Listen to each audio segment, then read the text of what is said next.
বায়োপ্রাপ্তি YouTube channel. তো আজ আমরা যে টপিকটা পড়াতে চলেছি সেই टॉपिकটা खूब একটা इंटरेस्टिंग टॉपिक। ताई इंटरेस्टिंग टॉपिक क्यों ना हम इसे कुछ इंटरेस्टिंग तरीकों से पेश करें, তাই না? তো তোমরা বলছো যে স্যার এত ক্লাস করে করে আমরা বোর হয়ে যাচ্ছি। ঠিকই তাই সত্যি বোর হচ্ছে হয়তো, বা অনেক সময় চাপ পড়ে যাচ্ছে। বোর না হলে অনেক সময় চাপ পড়ে যাচ্ছে। একদিন তো ঘুরিয়ে দাও একে অপরকে। আমরা বললাম না আজকে ইন্টারেস্টিং ক্লাস ইন্টারেস্টিং ভাবে পেশ করব। আজকে তুমি টিচার, আমি স্টুডেন্ট, প্রশ্ন করো আমাকে, আমি উত্তর দেব। আর এইভাবেই আজকে আমরা শেষ করব সেক্সুয়াল রিপ্রোডাকশন ইন ফ্লাওয়ারিং প্ল্যান্টের যে রিমেনিং পার্টটা পড়ে আছে। অর্থাৎ টপিকটা আমাদের শেষ হবে যখন টপিকের শুরুতে ছিলাম আমি টিচার তুমি স্টুডেন্ট। ওকে, আজকে তুমি টিচার, আজকে আমি স্টুডেন্ট। আমাকে কোশ্চেন্স করো, দেখি কতটা পারি কি না পারি। তো দেখা যাক আজকের পড়া এসো। আজকের পড়া খুব ইন্টারেস্টিং পড়া। Seed formation, fruit formation and etcetera etcetera different কিছু জিনিসপত্র নিয়ে খুব মজার ছলে আমরা শুরু করছি এই কোশ্চেন আনসার। যখন তুমি you are in the teacher seat, I am student bench. Okay, এসো। তো আমরা লিখেছি দেখো সিড অ্যান্ড ফ্রুট। তো তোমার প্রথম প্রশ্ন ওখান থেকে আসছে, স্যার তাহলে সিড, হোয়াট ইজ সিড, এবং সিড ফর্মেশনটা কিভাবে হয়েছে স্যার, সিড ফর্মেশনটা কিভাবে হয়েছে দেখো। তো এটার আনসার দিতে গিয়ে আমি লিখলাম seeds which is the final product of sexual reproduction in angiospermic plant. ওকে, কি বললাম আমি আনসার কি দিলাম দেখো তো। আনসারটা তোমার সন্তুষ্ট হয়েছে কিনা? সিড, তুমি জিজ্ঞেস করছো স্যার সিড কি। সিড আমরা বললাম, একটা টেকনিক্যালি বললাম যে এটা হলো একটা final product of sexual reproduction in angiospermic plant. আমরা আগে বিভিন্ন ক্লাসে দেখিয়েছি হ্যাঁ কিভাবে সেক্সুয়াল রিপ্রোডাকশনের টোটাল প্রথম থেকে আস্তে আস্তে কিভাবে রিপ্রোডাকশন হয়েছে, এবং এন্টায়ার আমরা সমস্ত কিছু স্ট্রাকচার ডিটেইলস পড়িয়েছি আমরা। তো আজকে আমরা শেষ পার্টে চলে এসেছি। যখন তুমি আমাকে কোশ্চেন করলে সিড কি, আমি বললাম সিড হলো final product of sexual reproduction in angiospermic plant. Okay, এখন তোমার প্রশ্ন, স্যার এই উত্তরটা আমি সন্তুষ্ট হলাম না, কি কোথা থেকে সিড ডেভেলপ করে একটু বলুন না। দেখো তার আনসারে আমি বলি seeds are developed from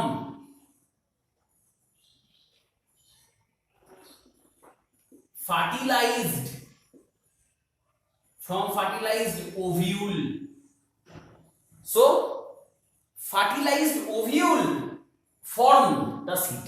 Okay, fertilized ovule এই সিডটা তৈরি করে। ক্লিয়ার হয়েছে বিষয়টা?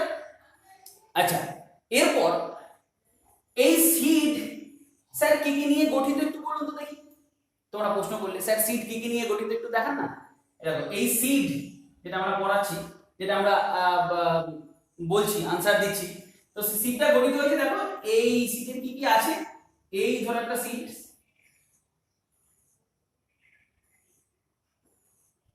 সিডের মাঝখানে দেখো তো আমার উত্তরটা তোমাদের ঠিক লাগছে কিনা।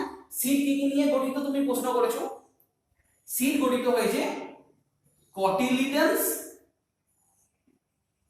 কটিলিডন এবং তার বাইরে একটা আবরণ যার নাম হলো সিড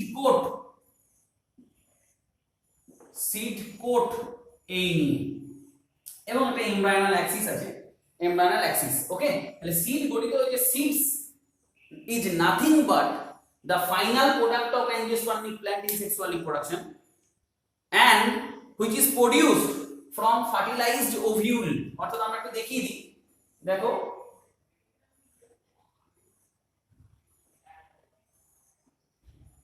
এই ছিল আমাদের একটা পিস্টল। ওকে, যে পিস্টলের এটা ছিল ওভিউল, যার বাইরে ইন্টিগুমেন্টাল লেয়ার এবং যার বাইরে ছিল নিউসেলাস এবং ইন্টিগুমেন্টাল লেয়ার। নিউসেলাস আগে ছিল, তারপর ছিল ইন্টিগুমেন্টাল লেয়ার। এই ছিল সিড। ছিল ovule, sorry, this is ovule which metamorphosis into seed, যেটা থেকে সিড ডেভেলপ করলো। তাহলে এটা কি ছিল? এটা ছিল ওভারি। এই ওভিউল কার মধ্যে ছিল? ওভিউল কার মধ্যে ছিল? উইদিন ওভারি, তাই তো নাকি?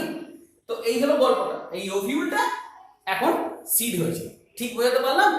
ওকে, এবার সিড কি অংশ নিয়ে গঠিত আমরা বললাম, একটা সিড কোট, দু নম্বর হচ্ছে কটিলিডন।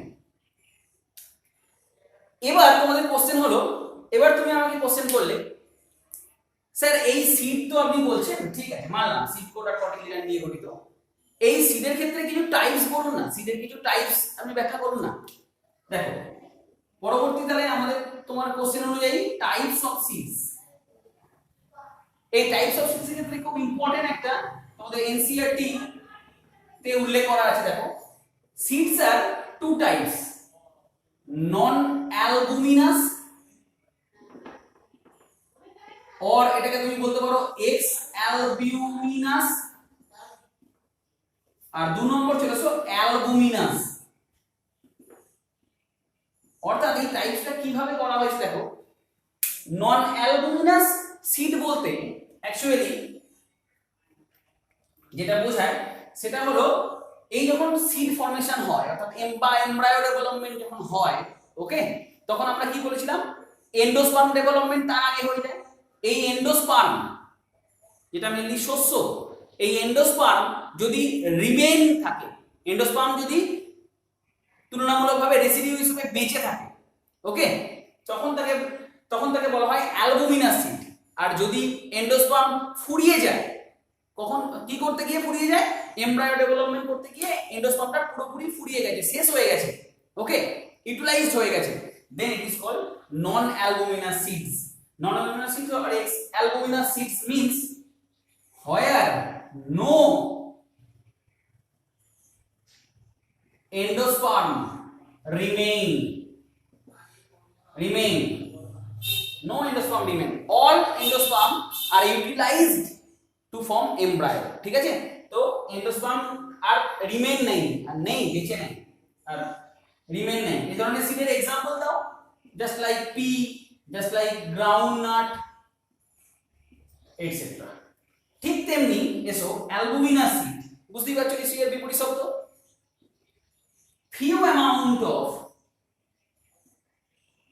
few amount of endosperm still remain, that is called albuminous seeds. Few amount of endosperm still remain, okay, just like maize, just like wheat, etc. Clear হলো ব্যাপারটা? তাহলে টাইপস অফ সিডস এ দেখো আমরা ব্যাখ্যা করলাম non albuminous or albuminous seeds and ex albuminous seed and albuminous seed with example. সন্তুষ্ট? Now sir একটা জিনিস শুনেছিলাম, ব্ল্যাক পেপার আর বিটের ক্ষেত্রে একটা স্পেশাল জিনিস দেখতে পাওয়া যায়, স্যার ওটা একটু বলুন না। দেখো ঠিকই বলেছো, আমি তোমাদের আনসারটা দিই। In special note in black pepper and beet, some part of nucellus আমি বারবার বলেছি, ধরো একটা ওভিউল, একটা সরি এমব্রায়ো স্যাকের বাইরে যে আবরণটা থাকে তাকে বলা হয় নিউসেলাস। আর এটা কি বললাম, এটা হলো এমব্রায়ো স্যাক, তার বাইরে থাকে ইন্টেগুমেন্ট, as you all know that ইন্টেগুমেন্ট থাকে, এবং এটা নিয়ে হয় ওভিউল, তোমরা জানো। some part of nucellus remain, or এটাকে অন্যভাবে বলতে পারো, or persistent nucellus present in those seeds or in those species, black pepper or beet এর ক্ষেত্রে persistent nucellus দেখতে পাওয়া যায়। আর এই persistent nucellus থাকার জন্য এটাকে বলা হয় এটাকে বলা হয় perisperm. This is called perisperm. PERISPERM, this is called perisperm. তাহলে হোয়াট ইজ পেরিস্পার্ম? তুমি কোশ্চেন করেছিলে, তুমি ঘুরিয়ে কোশ্চেনটা করেছিলে, তুমি বলেছিলে স্যার ব্ল্যাক পেপার আর বিটের ক্ষেত্রে কি ঘটনা হয়। তাহলে ব্ল্যাক পেপার আর বিটের ক্ষেত্রে কি ঘটনা পেলে সেখানে দেখতে পেলে আমি আনসার দিলাম, সেখানে আনসার দিলাম যে কিছু পারসিস্টেন্ট অবস্থায় নিউসেলাস থেকে যায়। নিউসেলাসটা আমি দেখিয়ে দিয়েছি, নিউসেলাস থেকে যায়। আর এই নিউসেলাস থেকে যাওয়াটাকে ওই তোমার উত্তরটা করতে গিয়েই আমি আরেকটু বলার চেষ্টা করলাম, এটাকে পেরিস্পার্ম বলে। দেখো ঠিক হয়েছে, ঠিক তো নাকি? Okay fine. তাহলে স্যার সিড তো গেল, সিড ফাইনাল প্রোডাক্ট মানলাম ফার্টিলাইজড ওভিউল থেকে তৈরি হয়েছে, ওকে ফাইন। দেখলাম দুটো part, also embryonal axis, types of seeds and special note, okay সবই শুনলাম। এবার বলুন স্যার সিড কার মধ্যে থাকবে? সিড কার মধ্যে থাকে মেইনলি? তো সবাই জানি স্যার আমরা ফ্রুটের মধ্যে থাকে, ফ্রুটের মধ্যে থাকে, ফলের মধ্যে সিড থাকে, তাই না? তাহলে ফ্রুট কোথা থেকে তৈরি হয়? তোমার কোশ্চেন এলো আমার কাছে আবার, আমি বললাম আচ্ছা সিড তৈরি হয়েছে কোথা থেকে? ওভিউল থেকে, তাই না? আচ্ছা ওভিউলকে ঘিরে এটা কি লিখেছি বাবু? এটা লিখেছি ওভারি। তাহলে ওভারিটা কি ডেভেলপ করবে? ওভারি থেকে তৈরি হবে ফ্রুট। দেখো ওভিউলটা ওভারির মধ্যে আছে, তাই না? এখান থেকে লজিকটা পাচ্ছো, বুঝতে পারছো লজিকটা? ওভিউলটা এইভাবে আমি ব্যাখ্যা করলাম, ওভিউলটা থেকে সিড হয়, ওভিউলটা কার মধ্যে থাকে? ওভারির মধ্যে থাকে। তাহলে অটোমেটিক ওভারিটাকে যদি ফ্রুট করে দাও তাহলে কি হয়ে গেল? সিড উইদিন, সিড উইদিন কি ফ্রুটের মধ্যে সিড পেয়ে গেল। আর আমরা অটোমেটিক্যালি ফ্রুট কাকে বলে সেটাও পেয়ে গেলাম, fertilized ovary is called fruit. Okay, তাহলে ফ্রুট কাকে বলে সেটাও পেয়ে গেলাম। আর এই ওভারি ওয়ালটাকে তখন স্যার কি বলে? স্যার এই ওভারি ওয়ালটাকে তখন কি করব? মানলাম ওভারিটা ফ্রুট হয়েছে আর তাই জন্যই ফ্রুটের মধ্যে সিড আছে, দ্যাটস ফাইন, ভেরি ফাইন। তাহলে স্যার এই ওভারি ওয়ালটাকে কি নাম দেওয়া হয় জানেন? এই ওভারি ওয়ালটাকে তখন আমি বললাম, দেখো তো এই ওভারি ওয়ালটাকে পেরিকার্প বলে কিনা? এই ওভারি ওয়ালটাকে কি বলা হয়? পেরিকার্প। ঠিক বলেছি? হ্যাঁ স্যার ঠিকই বলেছেন। আচ্ছা এরপরে তাহলে এই গেল ফ্রুট, ফ্রুটও আমরা বলে দিলাম ফ্রুট যার মধ্যে থাকে সিডস। ক্লিয়ার হলো ব্যাপারটা? এবার তাহলে স্যার ফ্রুটেরও তো কিছু টাইপস থাকতে পারে, থাকতেই তো পারে ফ্রুটের টাইপস। স্যার একটু বলুন না ফ্রুটের টাইপস, বা এই ফ্রুটের ডেভেলপমেন্ট অনুযায়ী কি ট্রু বা ফলস এই ধরনের কিছু ব্যাপার আছে, একটু বলুন। আচ্ছা ওকে, তুমি যখন কোশ্চেন করলে আমাকে তো আনসার দিতেই হবে। দেখো আমি একটু মুছে দিলাম।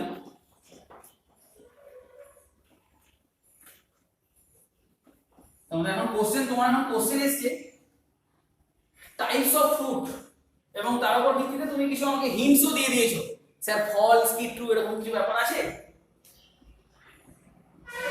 টাইপস অফ ফ্রুটস, আর এই টাইপসটা আমরা করতে পেরেছি on the basis of development. ডেভেলপমেন্টের উপর ভিত্তি করেই আমি এটাকে ভাগ করতে পেরেছি। এটাকে আমরা বললাম, একটাকে বললাম ট্রু ফ্রুট আর একটাকে বললাম ফলস ফ্রুট।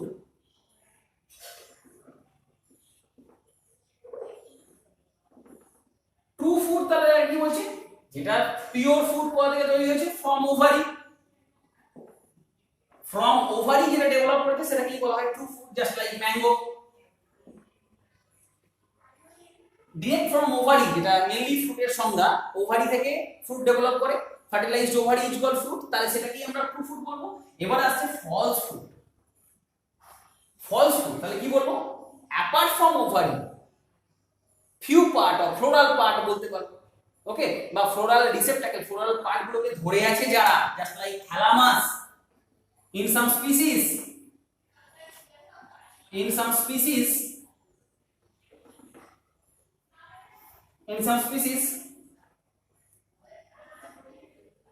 থ্যালামাস হচ্ছে যেটা ফুলটাকে ধরে থাকে, ফ্লোরাল পার্টস তে যারা ধরে থাকে তাকে বলা হয় থ্যালামাস।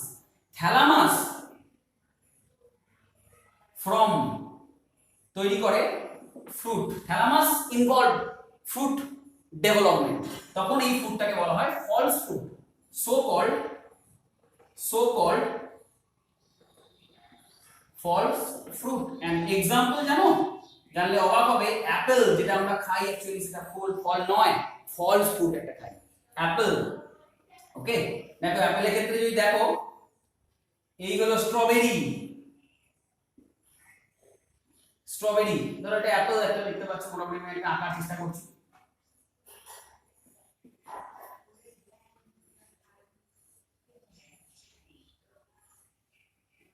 টেকনিক্যালি আমি একটা আঁকার চেষ্টা করছি, অ্যাপল ধরো এটা,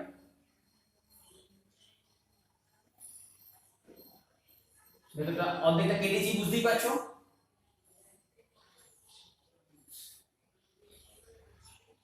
ওকে, তো this is the thalamus part, যেটা আমরা খাই সে অংশটা কি পার্ট, এটা তো এটা থ্যালামাস। ওকে,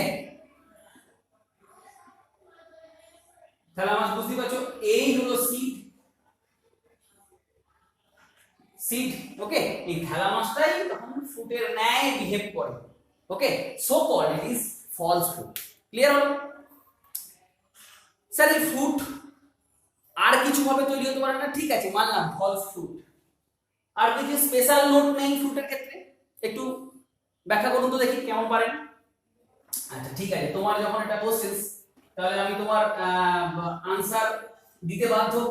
ওকে, তো দেখো তো এই ফ্রুট অনেক সময় উইদাউট ফার্টিলাইজেশনে তৈরি হয়, special note.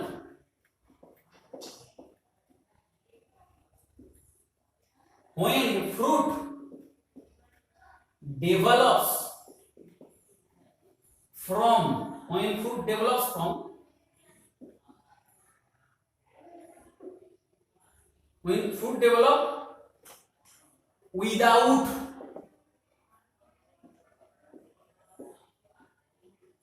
fertilization called parthenocarpic fruit. Most important question, প্রত্যেকটা ইম্পর্টেন্ট কোশ্চেন তুমি আমাকে ধরছো, তাই আর বলার অপেক্ষা রাখে না, প্রশ্ন আনসার এগুলোই প্রশ্ন আনসার, তাই না? পার্থেনোকার্পিক ফ্রুট এক্সাম্পল দিয়ে দাও। এক্সাম্পল হলো ব্যানানা, কলার ক্ষেত্রে দেখতে পাওয়া যায় পার্থেনোকার্পিক ফ্রুট। ক্লিয়ার হলো ব্যাপারটা? when fruit without fertilization, this line is very much important, these two words are very much important, without fertilization, this is called parthenocarpic fruit. Clear হলো ব্যাপারটা? Okay fine. আচ্ছা তাহলে দেখো আশা করি এগুলো সব আমি ঠিকঠাক করে আনসার দিতে পেরেছি, তাই আমি মুছে দিলাম এগুলো। ওকে, আমি এগুলোকে মুছে দিলাম বোর্ডে একটু স্পেস পাওয়ার জন্য, কারণ এটা আমার ইন্টারভিউ চলছে আর কি, যে ইন্টারভিউয়ের তোমরা টিচার আমি স্টুডেন্ট। ওকে, সবসময় স্যার আপনারাই কোশ্চেন ধরেন, তাহলে বুঝতে পারছেন কোশ্চেন ধরলে কত চাপ হয় স্টুডেন্টদের, তাই না? ওকে এসো, আজকে তো আমরা মজা করছি। ওকে চলো, তোমরা যখন কোনো টিচার তোমাদেরকে কোশ্চেন করবে, never be panic, never be panic. এটা ইন্টারভিউয়ের একটা টিপস মনে রাখো। ইন্টারভিউয়ে গেছে, তোমাকে অনেক কোশ্চেন আসছে তোমার কাছে, তুমি উত্তর দিতে নাও পারো, সেই মুহূর্তে তোমার মাথায় নাও আসতে পারে। নেভার বি প্যানিক, কুল কাম, ধীরে সুস্থে তুমি স্যারকে বলবে না স্যার নেক্সট কোশ্চেন। কখনো কিন্তু এটা করার চেষ্টা করবে না যে স্যার এটা ভুলে গেলাম, বা এই ধরনের কোনো অ্যাক্টিভিটিস করার চেষ্টা করবে না, এই ধরনের কোনো অ্যাক্টিং করার চেষ্টা করবে না। This is very much unfair. Okay, এবং স্যারদের খুব চোখে লাগে। নেক্সট হলো স্যার তোমার বিহেভিয়ারটা খুব ইম্পর্টেন্ট, মানে তুমি কটা কোশ্চেন আনসার করতে পারলে ডাজন্ট ম্যাটার, তোমার বিহেভিয়ার, তোমার অ্যাটিটিউড ইজ মোস্ট ইম্পর্টেন্ট। ওকে, তো চলে এসো তোমার এখন কোশ্চেন। সিড তো বললেন স্যার, ফ্রুট তো বললেন উইদাউট ফার্টিলাইজেশনে কিছু একটা তৈরি হলে তাকে বলা হয় পার্থেনোকার্পিক ফ্রুট। এরকম ভাবে কি স্যার সিড তৈরি হতে পারে? বা যদি স্যার সিড উইদাউট ফার্টিলাইজেশন হয় তখন তাকে আমরা কি বলবো? ভেরি গুড কোশ্চেন, আমি আনসার দেওয়ার চেষ্টা করছি। দেখো তোমার কোশ্চেনটা আমি লিখি, when seed develop without fertilization, without fertilization, তার মানে তোমার কথা অনুযায়ী আমি যদি একটা কথা লিখি, দেখো তো তোমার প্রশ্ন অনুযায়ী আমি যদি একটা কথা লিখি, আশা করি তোমার আপত্তি থাকার কথা নয়। তুমি বলেছো when seed develop without fertilization, যেমন ভাবে ফুড ডেভেলপ করেছো তাকে বলেছিলাম পার্থেনোকার্পিক ফুড, সেরকম তুমি কোশ্চেনটা কাউন্টার পার্ট করেছো, সিড দিয়ে বলেছো। আমি বললাম উইদাউট ফার্টিলাইজেশন যখন বলছো, ফার্টিলাইজেশনের সঙ্গে সেক্সুয়াল রিপ্রোডাকশন জড়িত, আর ফার্টিলাইজেশন অ্যাপার্ট ফ্রম ফার্টিলাইজেশন হলেই তখন তাকে বলা হয় অ্যাসেক্সুয়াল মোড। তাহলে আমরা এটা বলতে পারি কি, this is asexual mode of seed formation. Most important line, asexual mode of seed formation, ঠিক কি না? এটাকে asexual mode of seed formation বলতে পারি। এবং এই যে তোমার কোশ্চেনটা ছিল, এই asexual mode of seed formation যেটা আমি বললাম তোমার কোশ্চেনটাকে কাউন্টার পার্ট করে, এটাকে বলা হয় অ্যাপোমিক্সিস। এই ঘটনাটাকে বলা হয় apomixis, the most important event for important line NCERT তে পড়েছিলাম। এখন তুমি স্যার NCERT তে পড়েছিলাম, ওকে। দেখো, for hybrid seed industries for the production of hybrid seed, ওকে, যেটা বর্তমানে প্রোডাকশন করাটা খুব ইম্পর্টেন্ট, কারণ increasing population, hybrid seed is most important for getting more food. সেই জন্য হাইব্রিড সিড ইন্ডাস্ট্রিজে এই অ্যাপোমিক্সিসের একটা গুরুত্বপূর্ণ ব্যবহার আমরা পেয়ে থাকি। ক্লিয়ার হলো ব্যাপারটা? ওকে, তো সিড ফরমেশনে গেল। এবার স্যার একটা স্পেশাল জিনিস বলুন, একটা কথা শুনেছেন, পলি, এই টার্মটা শুনেছেন তো? হোয়াট ইউ মিন বাই পলি? আচ্ছা, পলি মানে মোনো মানে এক, ডাই মানে দুই, বা বাই মানে দুই, ট্রাই, থ্রি, এরকম ভাবে পলি মিন্স অনেক, বহু, তাই না? ঠিক বললাম তো নাকি? পলি মানে বহু। এই পলি একটা উদ্ভিদে বা একটা এমব্রায়ো স্যাকের মধ্যে ভ্রূণস্থলীর মধ্যে ভ্রূণ উৎপন্ন হয় from fertilised egg or zygote, তাই তো নাকি? আচ্ছা, আপনি লিখুন এটা, আমি যেটা বললাম আপনি লিখুন। আচ্ছা, তুমি কি বললে? তুমি বললে ফার্টিলাইজড এগ, দ্যাট ইজ আমরা এটাকে কি বলতে পারি? জাইগোট। এটা টু এন্ড ডিপ্লয়েড, এর থেকে এমব্রায়ো ডেভেলপ করে, তাই না? এমব্রায়ো ডেভেলপ করে, এটা তুমি আমাকে লিখতে বললে, আমি লিখলাম, এবং এটা আমরা জানিও, পড়াশোনা করেছি, ঠিক কি না? ঠিকই তাই, এমব্রায়ো ডেভেলপ করে। আর এমব্রায়ো ডেভেলপ আমরা সবাই জানি উইদিন এমব্রায়ো স্যাক। এটা যদি এমব্রায়ো স্যাক হয়, তো এখান থেকে এই মাইক্রোপাইল রিজিয়নের এরকম একটা জায়গা থেকে আস্তে আস্তে আমরা কি পেয়েছিলাম? এই এমব্রায়ো, এরকম ভাবে একটা এমব্রায়ো পেয়েছিলাম, যেটা তৈরি হয় ফার্টিলাইজড এগ অর জাইগোট থেকে, ওকে। এই এমব্রায়ো ডেভেলপমেন্ট, স্যার আপনি ভাবতেও পারবেন না, এই এমব্রায়ো ডেভেলপমেন্ট ফার্টিলাইজড এগ বা জাইগোট ছাড়াও অন্যরকম ভাবে হতে পারে, বা আনফার্টিলাইজড কন্ডিশনে হতে পারে। অর্থাৎ তাহলে তোমার কথা অনুযায়ী এটা মুছে দিলাম, তোমার কথা অনুযায়ী এটা স্পষ্ট, যে এই এমব্রায়ো ডেভেলপমেন্ট হতে পারে, it may occur but sometime occur from sometimes it may occur without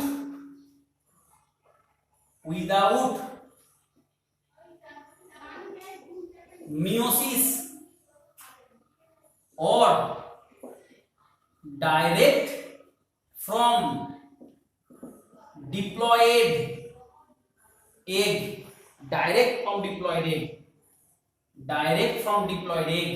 ওকে। ধরো মেগাস্পোর মাদার সেল থেকে কি তৈরি হয়?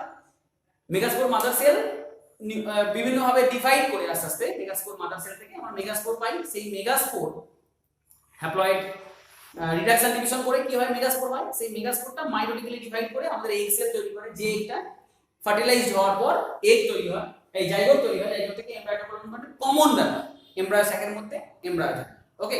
এখন দেখতে পাচ্ছি এমব্রায়ো এই ফরমেশনটা হচ্ছে কোথা থেকে দেখো, দারুণ একটা কথা লিখেছি আমরা, ডাইরেক্ট ফ্রম ডিপ্লয়েড এগ। তাই ডিপ্লয়েড এগ কিভাবে হবে, যদি স্যার মিওসিস না ঘটে, তাই তো নাকি? যদি মিওসিস না ঘটে তাহলে এই ডিপ্লয়েড এগ থেকে সরাসরি মিওসিস না ঘটে ডিপ্লয়েড এগ থেকে সরাসরি এমব্রায়ো ডেভেলপমেন্টের এই প্রসেসটার নাম কি বলুন? This process is known as, দেখো তো ঠিক বলছি নাকি, parthenogenesis. This event is known as parthenogenesis. খুব ইম্পর্টেন্ট সংজ্ঞা, যে প্রশ্নগুলো আমাকে ধরছো সেই প্রশ্নগুলো প্রত্যেকটা এইচএসের জন্য ইম্পর্টেন্ট। কি ঠিক বললাম তো নাকি? তোমরা তখন উত্তর করছো হ্যাঁ স্যার ঠিক বলছেন বলেই না আমরা এই প্রশ্নগুলো আপনাকে ধরছি। এই প্রশ্নগুলো সব আমাদের আটকেছে, এই প্রশ্নগুলো সবই আমাদের আটকেছে, যা আপনার মাধ্যমে আমরা সমাধান করে নিচ্ছি। ওকে, দেখো আমি যতটা পারি তোমাদেরকে বোঝানো বা বলার চেষ্টা করছি। ওকে, উত্তরে সন্তুষ্টি না সন্তুষ্টি সবকিছুই আমাকে শেয়ার করে দিও। হ্যাঁ, প্রত্যেকে ভালো থেকো। দেখো আরো কিছু আছে তোমাদের জন্য। ওকে, পার্থেনোজেনেসিস। আবার একটা বিশেষ ঘটনা হয় স্যার, এটাও কি জানেন? এই এমব্রায়ো, এই যে জাইগোট থেকে তো বলছেন এমব্রায়ো হয়, দ্যাটস ফাইন। এই এমব্রায়ো ভাবতেও পারবেন না স্যার, জাইগোট ছাড়াও ওভিউলের ডিফারেন্ট পার্টস, আমি ডিফারেন্ট থেকে ডিআইএফএফ ডট করলাম, ছোট করে লিখলাম, different parts of ovule, that is from nucellus, from integuments, from nucellus mainly, from nucellus এর বেশ কিছু সেল থেকেও এমব্রায়ো ডেভেলপ হয়। Different parts of the ovule, that is from nucellus, embryo develop, এটা থেকেও এমব্রায়ো ডেভেলপমেন্ট হয়। আর হয় বলেই স্যার যদি এমব্রায়ো স্যাক হয়, নরমাল এমব্রায়ো এটা আমরা করি, এছাড়াও আমরা বিভিন্ন রকমের এমব্রায়ো পাবো, এছাড়াও আমরা অনেক এমব্রায়ো পাবো, এটা ছাড়াও এরকম অনেক এমব্রায়ো পাবো, এরকম অনেক এমব্রায়ো পাবো। কার মধ্যে? একটা এমব্রায়ো স্যাক, হ্যাঁ, এই এমব্রায়ো স্যাককে ঘিরে ইন্টিগুমেন্ট, তার মানে অলসো আমরা এটাকে সিডও বলতে পারি। তাহলে সিডের মধ্যে আমরা একাধিক এমব্রায়োর উপস্থিতি পাচ্ছি না, একাধিক এমব্রায়ো, মোর দ্যান ওয়ান এমব্রায়োর উপস্থিতি পাচ্ছি, just like so in the figure. এই ঘটনাটাকে কি বলা হয়? আজকের পড়ার একদম শেষ আইটেম, যেটাকে বলা হয় পলি। যে তোমরা বলছিলে পলি মানে অনেক, মোর দ্যান ওয়ান এমব্রায়ো হয়ে গেছে, দেখো মোর দ্যান ওয়ান এমব্রায়ো, তখন থেকে বলা হয় পলি এমব্রায়োনি। And this very event found in citrus plant or citrus fruit, plant না বলে এটাকে ফ্রুট বলো বা সিড বলো, সিড অর ফ্রুট যা পারো বলতে পারো। সাইট্রাস লেবুতে দেখতে পাওয়া যায়। তাহলে পলিএমব্রায়োনি একটা সংজ্ঞাও তোমাদের কোশ্চেনের মাধ্যমে আমি আনসার করতে পারলাম। ওটা তোমরা কোশ্চেন করেছিলে যে sir different parts of the ovule, যেমন নিউসেলাস, যেমন ওখান থেকে এমব্রায়ো তৈরি হয়ে গেল। তাহলে মেইনলি জাইগোট থেকে এমব্রায়ো তৈরি হয় বলা হলো নরমাল প্রসেসে, কিন্তু কিছু অ্যাডভেন্টেটিভ পার্ট থেকে, অস্থানিক পার্ট থেকে কিছু এমব্রায়ো তৈরি হয়ে যাচ্ছে। সেই এমব্রায়ো তৈরি হওয়ার ফলে একটা এমব্রায়ো স্যাক বা একটা সিডের মধ্যে অনেকগুলো এমব্রায়ো তৈরি হচ্ছে বা ভ্রূণ তৈরি হচ্ছে। এই ঘটনাটাকে কি বলা হয় স্যার? এই ঘটনাটাকে বলা হয় পলিএমব্রায়োনি। ক্লিয়ার হলো ব্যাপারটা? পলিএমব্রায়োনি ফাউন্ড ইন সাইট্রাস ফ্রুট। তো এইভাবে সেক্সুয়াল রিপ্রোডাকশন অফ ফ্লাওয়ারিং প্ল্যান্টে তোমার কোশ্চেনের উত্তর মোটামুটি ভাবে আমি দেওয়ার চেষ্টা করলাম। দেখো আশা করি আবারও বলছি, সন্তুষ্টি অসন্তুষ্টি সব অল ইজ ইয়োর্স, তোমাদের জন্যই এই চেষ্টা। ওকে, প্রত্যেকে ভালো থেকো, লাইক শেয়ার সাবস্ক্রাইব করো, কমেন্ট করে জানিও তোমরা কতটা এর থেকে উপকৃত হচ্ছ বা কিছু ডিফিকাল্টিস হচ্ছে কিনা। সবকিছুই আমার কাছে ওয়েলকাম, সবকিছু ওয়েলকাম।